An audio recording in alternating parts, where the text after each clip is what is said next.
ఆడదాని లైఫ్‌లో కారణాల కన్నా కన్నీళ్ళే ఎక్కువుంటాయి టీచర్. ఒక అమ్మాయిగా పుట్టడం కంటే పెరగడమే కష్టం. ఎందుకంటే పుట్టగానే మహాలక్ష్మి పుట్టింది అనే ఈ లోకం అదే అమ్మాయిని జీవితాంతం వేటాడుతూనే ఉంటుంది. ఎప్పుడు చూడు ఆ డ్రెస్ వేసుకోవద్దు, ఇది చేయొద్దు, అది చేయొద్దు, అక్కడికి వెళ్ళొద్దు, ఇక్కడికి వెళ్ళొద్దు అంటూ ఎన్నో కండిషన్స్. మా స్వేచ్ఛని మొత్తం లాగేసుకుంటున్నట్లుంటుంది టీచర్.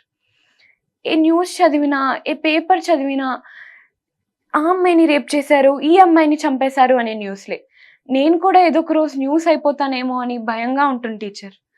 ఇంకా ఏ బస్ ఎక్కినా, ఏ ఆటో ఎక్కినా ఏదో ఒక కారణంతో తాకడానికి చూసేవాళ్ళే. వాళ్ళ ఆకలి చూపులు మా శరీరాన్ని ఎప్పుడూ తడుముతూనే ఉంటాయి టీచర్. ఇంకా ఈ నెల నెలా వచ్చే పీరియడ్స్ మమ్మల్ని చాలా బాధ పెడుతుంటాయి. పురిటి నొప్పులు కూడా ఆడవాళ్ళకే. ఆడవాళ్ళుగా పుట్టడం అదృష్టం అంటారు. కానీ మగాళ్ళకే అన్ని అదృష్టాలు. ఎక్కడికైనా వెళ్ళొచ్చు, ఎప్పుడైనా రావచ్చు, ఏదైనా చేయొచ్చు, నచ్చినట్టు బతకచ్చు. అందుకే టీచర్ నేను మగాడిగా మారాలనుకుంటున్నా. క్లాప్స్ పడినాయా అక్కడ కూడా? ఇక్కడైతే అక్కడ పడ్డాయి. నాకు ఇప్పుడు అంటే ఇప్పుడు వరకు అంటే జోవియల్‌గా మాట్లాడిన నిత్యని ఒక్కసారిగా సీరియస్ సింగిల్ టేక్ ఆర్టిస్ట్ లాగా థాంక్ యూ. సూపర్బ్ చేశారు యాక్చువల్‌గా.